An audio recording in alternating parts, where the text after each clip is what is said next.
4 साल की लंबी लड़ाई के बाद हमारा तलाक हो गया।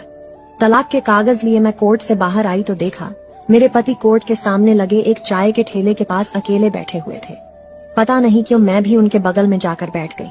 उन्होंने मेरे बिना पूछे चाय वाले से 2 कड़क अदरक वाली चाय बनाने को कहा। वो अच्छे से जानते थे कि मुझे अदरक वाली चाय बेहद पसंद है। थोड़ी देर बाद मैं सरक कर उनके नजदीक जाकर बैठ गई। काफी देर की चुप्पी के बाद मैंने पूछा, आप दवाई तो रोज ले रहे हो ना? उन्होंने कुछ नहीं कहा, बस सर हिला दिया और हमारे बीच फिर वही खामोशी छा गई।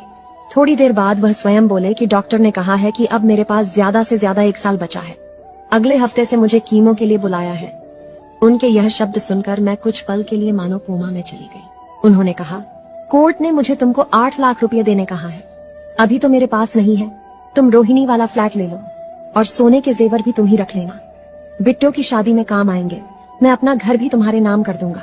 मेरे जाने के बाद वह भी तुम्हारा हो जाएगा। मैंने कहा, चुप।